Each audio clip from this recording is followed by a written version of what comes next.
Another fall, another Value Voters Summit is going to be this weekend. Family Research Council's 5th Annual Values Voters Summit, co-sponsored by the American Family Association.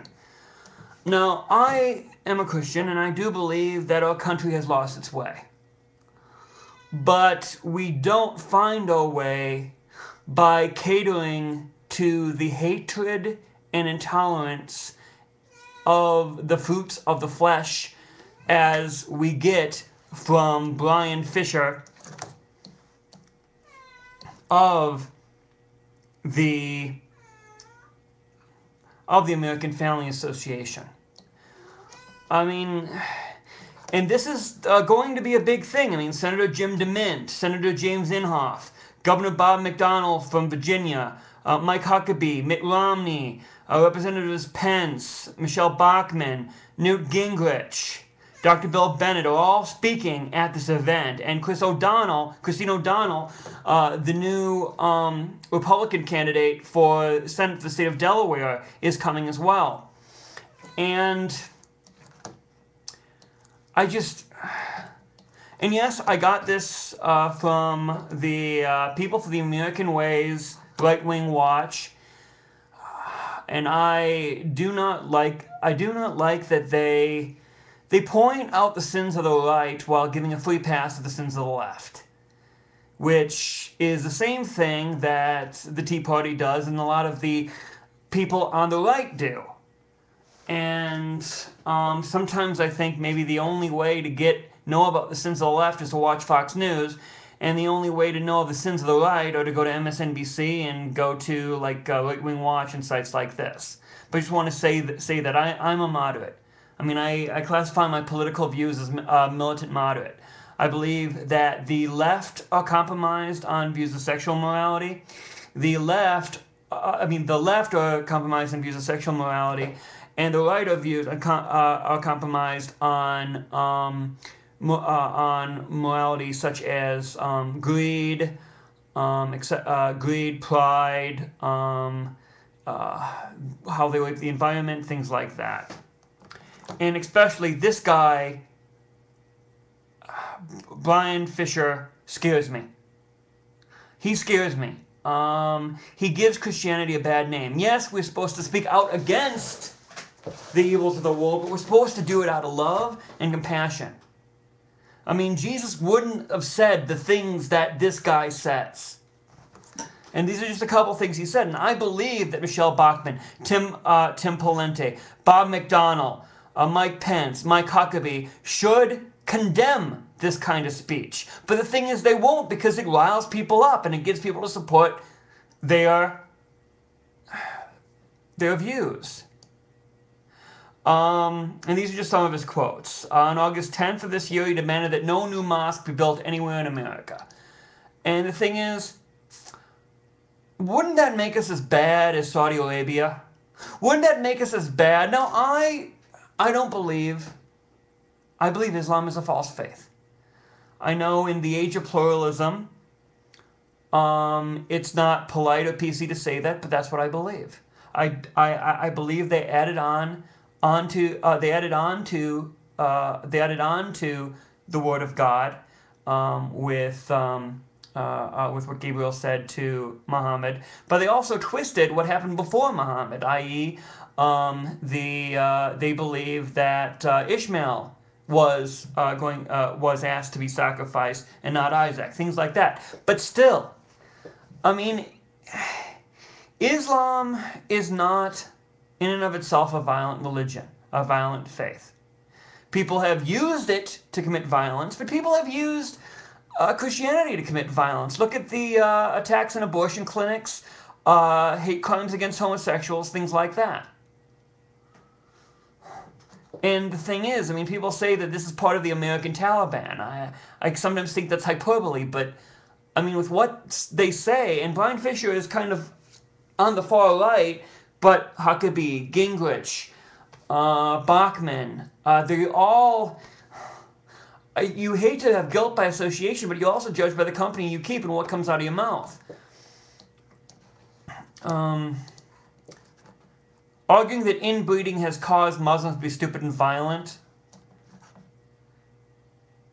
Indicated that all Muslims are traitors and called for the deportation of all Muslims from the U.S. Again, when like Iran and other Islamic countries have persecutions of Christians, you're saying it's okay to persecute Muslims. I mean, this is like basically giving Al-Qaeda and the Taliban and militant Islam what they want. They can say, see, it's a war. They hate us. We have to fight them. Jihad. You make it so easy. You make it so easy for them. That's why I think, I mean, I'm not a conspiracy theorist, but sometimes I think in my wilder moments that maybe that radical Islam and radical right-wing Christianity are in cahoots, and basically they are feeding off of each other, leading to Armageddon.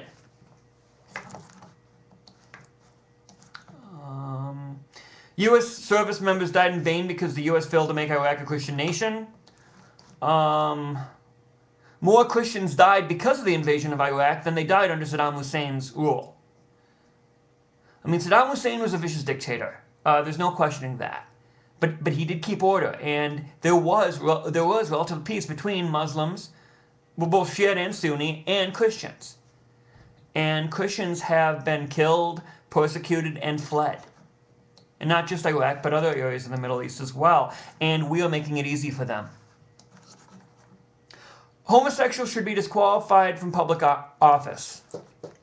Well, then the greedy should be disqualified from public office as well. All sinful people should be disqualified for office. I mean, I do believe homosexuality is a sin. No, because we are all sinners. I mean, I'm a sinner. And, I mean, God sanctifies us and gets us stronger against our sin. But I also believe that if you take, if there's a homosexual couple who've been together, haven't cheated on each other, been together for, let's say, 10 years, and they help the poor, they pray, they love God, they preach the gospel, they live a good Christian life, other than the homosexual. And you take other Christians who, and they have all the fruits of the Spirit, mind you. Peace, love, gentleness, self-control, etc. But you have other Christians who preach hate and intolerance, and they are greedy. They try to serve money and God, but fail at both, but they're straight. I'm sorry, but you have to look at the fruit. And the fruit of the gay couple, even though that they are gay, is better and more Christian than the fruit of the Christian that I talked about. I mean, this might be a radical heretical concept, but I just have a hard time thinking that God will be more merciful on the Christian, hypothetical Christian I talked about, rather than the hypothetical homosexual Christian that I talked about.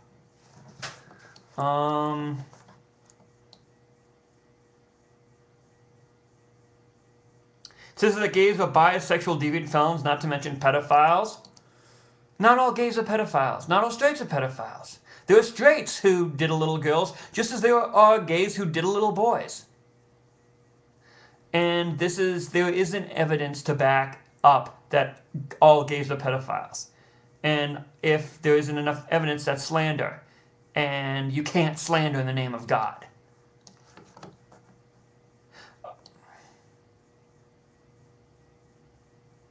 The inescapable conclusion is that gay sex is a form of domestic terrorism. Now, I know Jesus used hyperbole. He used it on the Sermon on the Mount. But this is hyperbole to slander. I'm wondering if he thinks blowing up an abortion clinic is domestic terrorism, or is having gay sex in the privacy of your own room, of your own home, more of a domestic terrorist than blowing up an abortion clinic? I'd like to ask him that.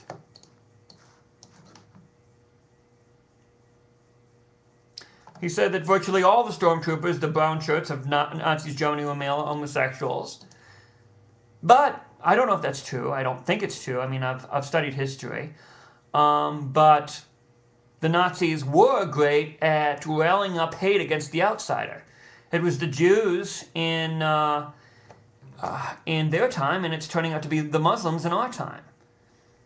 So I think it's really ironic comparing your enemies to Nazis when you use the same techniques as the Nazis.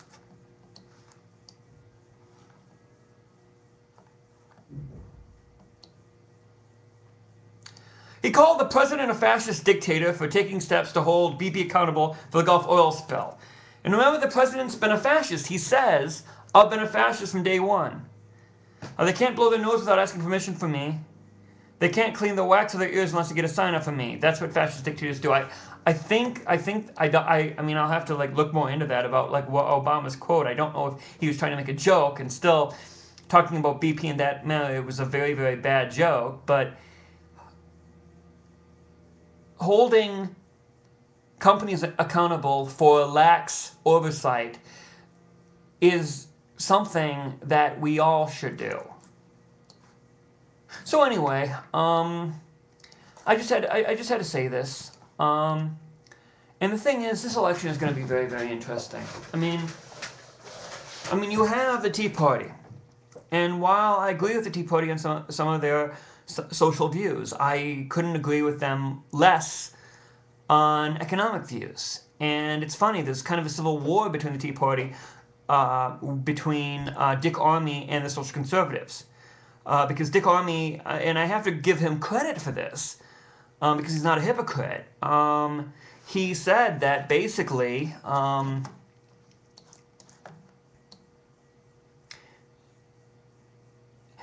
he said that basically you cannot increase the power of the state to enforce your social values, your social norms. You create tyranny. And I think I got his quote right here. Everybody needs to deal with this, but you do not deal with it by expanding the power and control of the state to oppose your point of view. When the social conservatives and the economic conservatives work well together is when they work with a common resistance to the growth of the power of the state. And what happened was there was a small cadre of very strongly assertive people on the social issue side who were saying, let's expand the power of the state in order to impose our values on the community. And you do not. My point is very simple. You live a righteous life. You're an encouragement to other people, but to use the state to impose it, you're a tyrant. And, I have to say, I believe the state can be used for good, as long as it's done in an accountable way. The problem is the right, like Bryan Fischer, and I believe Sharon Angle. I haven't read that much about Christine O'Donnell. I just know that she's very, very social conservative, but I believe she shares the same views with Engel and the others on fiscal matters. That's hypocrisy. That you want to use a government to fight against pornography. You want to use the government to fight against abortion. You want to use the government to fight against homosexual marriage. But you don't want to use the government to fight against pornography. You don't want to use the government to fight against corporate corruption. You don't want to use the government for the other good of society. And that's hypocrisy.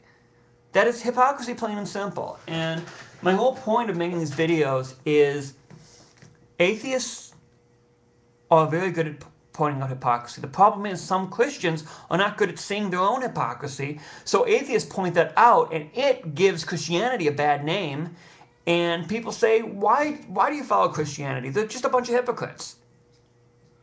And they don't even follow the teachings of their so-called master. And that's a shame. That's a bloody shame. And those on the left, I'm not saying it's just on the right. Those on the left can, I'd say the best example of those on the left would be Christians for reproductive choice. Christians who are for abortion and keeping abortion as is, but yet they still call themselves Christians and try to use the government to help fight poverty and corruption, etc. And so what I'm trying to say is Gingrich, ex-Speaker Gingrich, Representative Bachmann, Senator DeMint, speak out against these people.